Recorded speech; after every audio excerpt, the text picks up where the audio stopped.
This is a story that defies medical science, defies the limits of the human mind, and proves that divine grace can unlock doors no doctor or therapist ever could. The protagonist wasn't a prodigy or a chosen one. She was a little girl trapped in silence by autism, a world where words were strangers and connections felt impossible. But what unfolded in a quiet chapel would shatter every expectation, revealing a miracle so profound it healed not just one soul, but an entire community. Brace yourself for a tale of unspoken pain, heavenly intervention, and a voice that echoed from the heavens themselves. Before we dive in, drop a comment below and share where you're watching from and what time it is right now. I'd love to know how far the boundless love of the Virgin Mary is touching hearts across the globe. Little Emily Thompson was just 7 years old when her world of silence began to crack. Born in a small town in rural Ohio, Emily had been diagnosed with severe autism spectrum disorder at age 2. Her parents, Sarah and David, noticed early on that something was different. Emily didn't babble like other babies, didn't respond to her name, and lived in a bubble of repetitive motions, rocking back and forth, stacking toys in endless patterns, avoiding eye contact as if the world was too overwhelming to face. Doctors were kind but blunt. Nonverbal autism, they said. She may never speak. Prepare for a lifetime of alternative communication. Pictures, signs, maybe tech devices if you're lucky. Sarah, a devoted Catholic schoolteacher, clung to her faith like a lifeline. Every night, she knelt by Emily's bed, whispering prayers to the Virgin Mary, the same way her own mother had done during hard times. She wore a delicate silver medal of Our Lady of Grace around her neck, a family heirloom passed down from her great-grandmother who had emigrated from Ireland during the famine. "Mary, Mother of Mercy," Sarah would pray, tears streaming, "wrap your mantle around my little girl. Help her find her voice in this silent storm." David, a mechanic who had drifted from the church after a tough upbringing, supported Sarah's rituals but harbored doubts. "Prayers are nice," he'd say gently, "but we need therapies, specialists, not miracles." Years passed in a blur of appointments. Speech therapists tried everything: flashcards, apps, even music therapy. Occupational therapists worked on her sensory issues, helping her tolerate sounds and textures that sent her into meltdowns.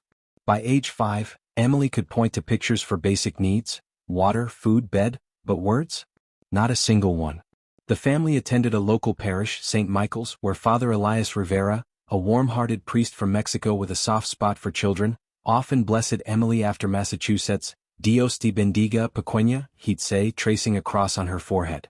Emily would stare at the floor, but Sarah swore she saw a flicker of peace in her daughter's eyes.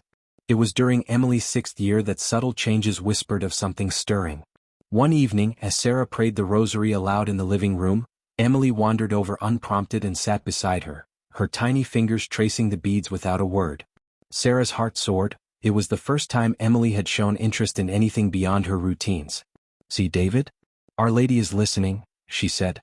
David nodded, skeptical but hopeful. That Christmas, Sarah placed a small statue of the Virgin Mary on Emily's nightstand, a simple porcelain figure with a serene smile and outstretched hands. Emily would gaze at it for hours, her rocking slowing to a gentle sway. But the real turning point came on a crisp autumn day in September 2022. The family was visiting the National Shrine of Our Lady of Good Help in Champion, Wisconsin, a sacred site where the Virgin Mary had appeared to a young Belgian immigrant in 1859, the only church-approved Marian apparition in the United States. Sarah had read about it online, drawn by stories of healings and graces bestowed on pilgrims. "It's a long drive," David protested, "and Emily hates car rides." But Sarah insisted, "This could be our miracle. Mary appeared there to comfort the afflicted. Maybe she'll comfort our Emily." The shrine was peaceful, nestled in green fields with a chapel glowing in soft candlelight. As they entered, Emily froze at the entrance, her eyes widening at the life-sized statue of the Virgin Mary at the altar, draped in blue robes, crowned with stars, her face radiating kindness. For the first time, Emily didn't melt down in the unfamiliar space. Instead, she tugged at Sarah's hand, pulling her forward with surprising determination. "Emily, honey?" Sarah whispered, astonished.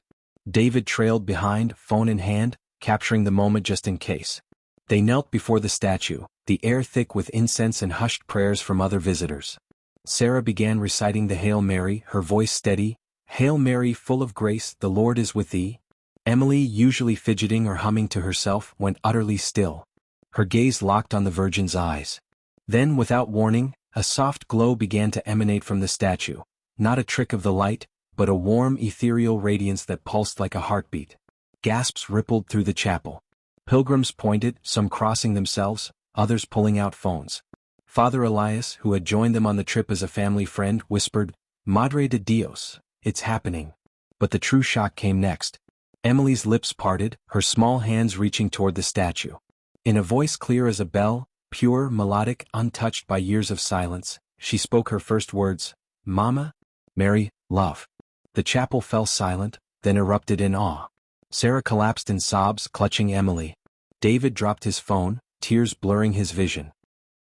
She spoke, he stammered, falling to his knees. Emily turned to her mother, repeating softly, "Mama Mary love you." Word spread like wildfire. Shrine staff rushed in, documenting the event. Witnesses, dozens of them, confirmed the glow in Emily's sudden speech. Medical experts later examined her. Neurologists, speech pathologists, even skeptics from nearby universities. Scans showed unexplained changes in her brain, areas linked to language lighting up as if awakened from dormancy. "It's inexplicable," one doctor admitted in a report.